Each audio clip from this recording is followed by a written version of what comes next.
I'd like to welcome you to the Dixie National Forest. When you come to the Dixie National Forest, you will find world-class scenery that many folks from local locations flock here, but they also flock here from a lot of international locations. Come here to see the Dixie as well as some of the world-class national parks that surround the Dixie or are within the Dixie National Forest. People come here to hike and fish and do trail rides with horses or mountain biking or ATVs. The forest is about 2 million acres, scattered from Pine Valley Mountain all the way to Escalante, Utah. The forest is divided up into 4 ranger districts. All 4 of them are about 500,000 acres each. The first one is in Pine Valley, headquartered out of St. George. When you go to Pine Valley, you'll see the largest and most heavily used campground in the forest, which is going under a 3-phase major improvement, which will create 25 new campsites in Phase 1. Phase 2 has twice that. Phase 3 is mostly trails and access and decommissioning. So the purpose of the campground improvement is to improve water quality in the nearby stream watershed, remove campgrounds that are damaging that, and replace them with new, more accessible campgrounds. We completed all of the roads surveys on the Pine Valley Ranger District. We got stimulus money from the stimulus program to do the restoration on a 1937 historic guard station. People can rent them and camp in them.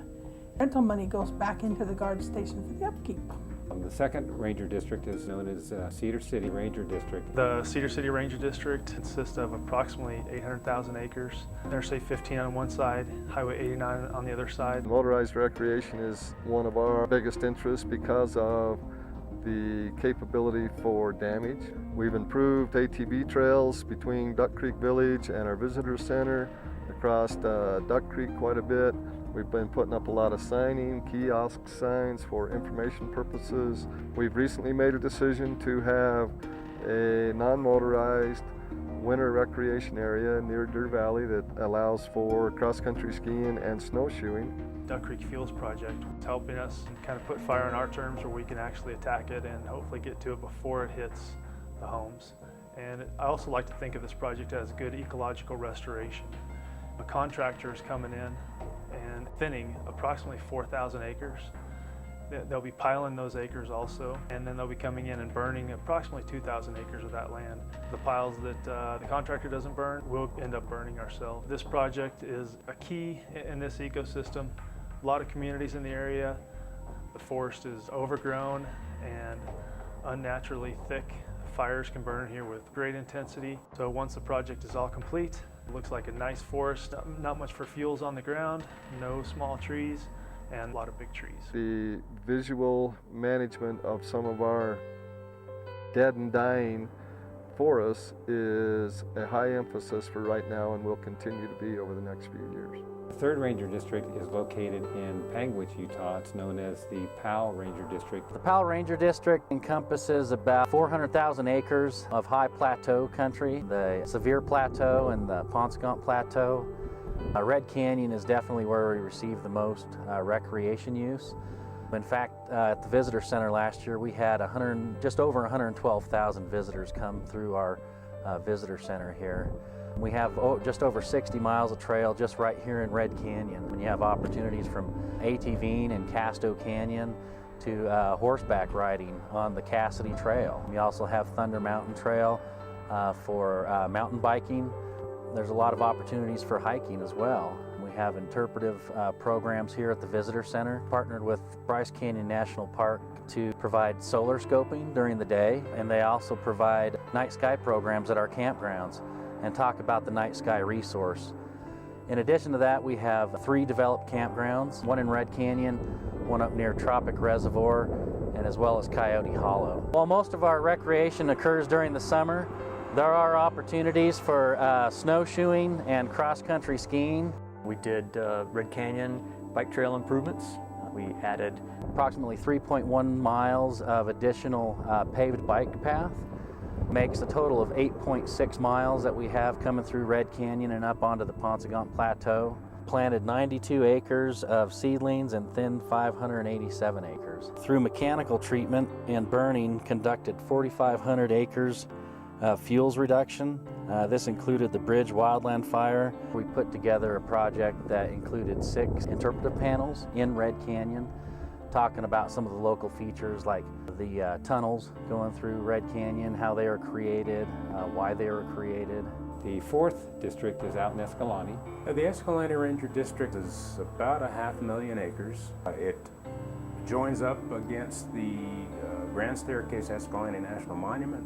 So in addition to plentiful timber and range and wildlife resources, it has outstanding recreational and scenic resources. There was a recreation site improvement project to renovate the Posey Lake campground. Making accessible wider campgrounds. A lot of these campgrounds were designed pre-World War II, so they didn't have the cars and the RVs and the accessibility issues that we do today. A watershed improvement project using Legacy Roads and Trails funds to remove a culvert from across Boulder Creek. That impede fish passage, usually because they have a hydraulic drop. You know, the water falls out of the end and the fish can't go up it, so we're improving that with bridges. The implementation of the motorized travel plan process for the Griffin Springs implementation area established a revised system of open routes, closed the National Forest to cross-country travel where existing routes were unnecessary or inappropriate. We also had some range improvements made in the rock bench area by removing pinyon and juniper. There were improvements to riparian habitat on Anemone Creek by fencing an exclosure to restrict livestock from those sensitive riparian streamside areas. Among some of the other resources that we manage and that you will see when you come to the Dixie National Forest are things like timber management and range management. And heritage includes archaeology, history, and paleontology. We did 20 conservation education programs. Those involve elementary school, high school, middle school, college. Partnership, I worked with Gooseberry 3rd grade outdoor education and put on their 30th year celebration. That's a week's camp with 500 3rd graders. The Wildlife and Fish program primarily focuses on partnerships with other agencies and organizations. So we've accomplished quite a bit of vegetation manipulation as well as fisheries renovations. The Minerals program manages the mineral resources of the Dixie National Forest, so it would include anything to do with mining, whether it be hard rock mining or gravel pits. Oil and gas leasing is one of our biggest issues as we're moving into the next few years. Right now we're in the process of analyzing which parts of the forest need to be opened or should be opened for oil and gas leasing in the future. The major funding sources that we get, there are appropriated dollars that come from Congress. Really the budget on the forest is about $17 million. Of our budget, about $750,000 is in partnership type funding and projects across the forest. Really, people need to realize that when they drive on to the forest and they're on a road and they pull off on a wayside and they read a sign and they use the outhouse and they go to a visitor center, and when they visit the office, you know, the office, the visitor center, the road, the trail, all those things have to be built. All those things have to be maintained by somebody. We take it for granted because we drive on them. Even when you drive on a level 2 road with your four-wheeler out in the forest, you know, you get your map out and find where you can go. That level 2 road is maintained. We keep it so that you can have access to this great land.